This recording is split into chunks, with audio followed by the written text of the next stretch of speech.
Hi, I'm Paul. This is Bethany. We're with Backwoods Wichita, and we're going to walk you through the steps of fitting an Osprey internal frame pack. We'll begin by using the Osprey pack sizing tool and measuring Bethany's torso length from iliac crest to C7 vertebra, hip bones to crest of shoulder. So if you will turn this direction, place this right to the hip bones. Now, one of our first keys is finding Bethany's hip bone. We need to make sure that we're working from that point because everything adjusts from there. So I would begin by having Bethany put her hands on her hips. That bone that falls between the thumb and forefinger should be that hip bone, and it should be lined up with this seam line on the side of the pants. So are we there? Okay. Then we need to make sure that the pack sizing tool cradles that hip bone and should be in that slot. So once that's in place and it's tightened, then I will have Bethany lean her head all the way forward so that I can find that prominent bump on the back of her neck, which is C7. And have her stand erect. Take my measurement. In this case, she's about 19 inches, which puts her in the medium range. Before she removes this, I'm also going to take a look, have her put her thumb on the hip bone again, and decide what size hip belt will be required. Once we've done that, we can have her remove the fitting tool, and we'll put her in a real pack. Now, it's a good idea, these packs come in where if you've got a medium back length, it's set up with a medium harness and a medium hip belt.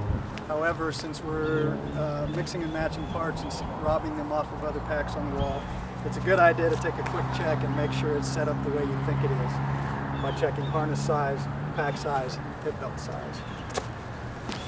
Once that's done, loosen up all the straps, make sure everything's loose. Have the customer put the pack on, cradle the hip bones, pull the belt tight.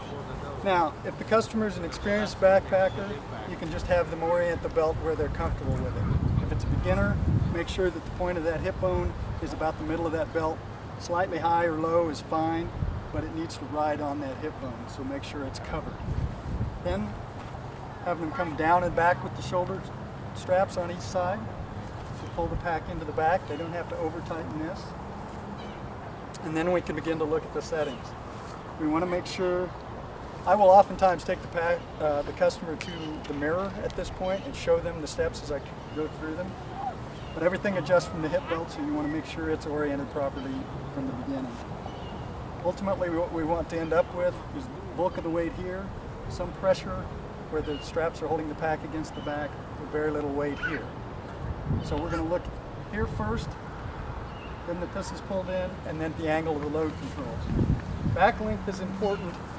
If the customer is on the borderline between sizes, I generally move up. The reason being that it's better too long than too short here. If this length gets too short, your load lifters don't lift the weight off the shoulders, they merely pull the weight in. So longer is better than too short. The hip belt in place, the harness here, we want to maintain about a 45-degree angle on the load controls with weight in the pack. Now, you'll get customers that'll want to put 40 or 50 pounds in their pack.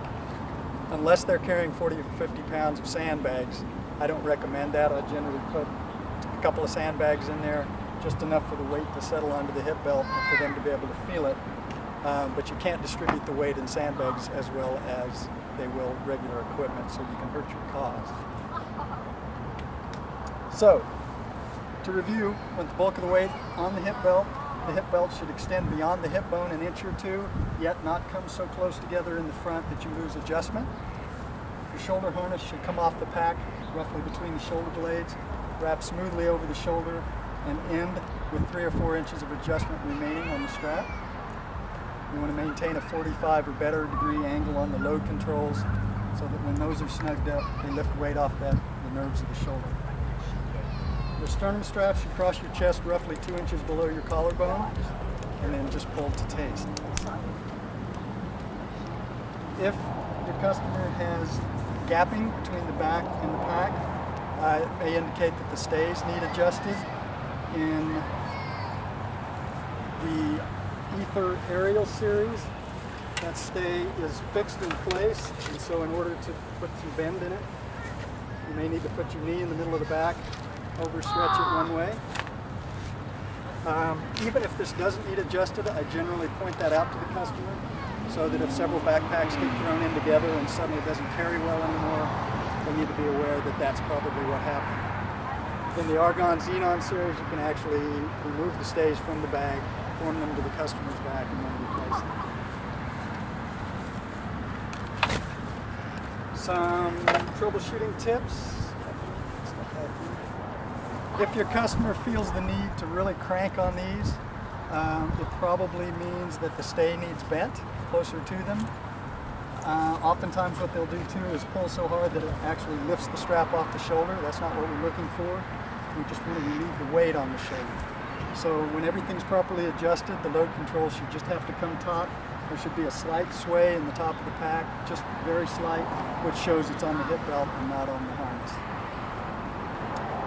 Fine-tuning mechanisms will go back and forth between your sternum strap, your load controls, and your hip belt straps here.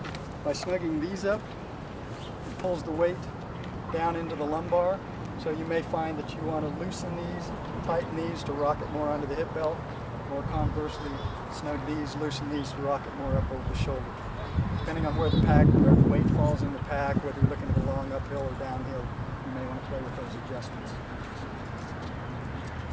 Once that is done, then you can offer the heat molding for the hip belt. Usually what we'll do at this point then is sell the pack to the customer if they're happy with it, ask them to go home, load it up with their gear, carry it around, bring it back in with their gear in it. We'll fine tune the suspension, start over, mix components, whatever needs to be done there.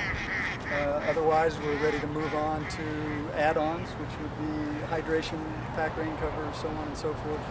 That's the basic setup from our end.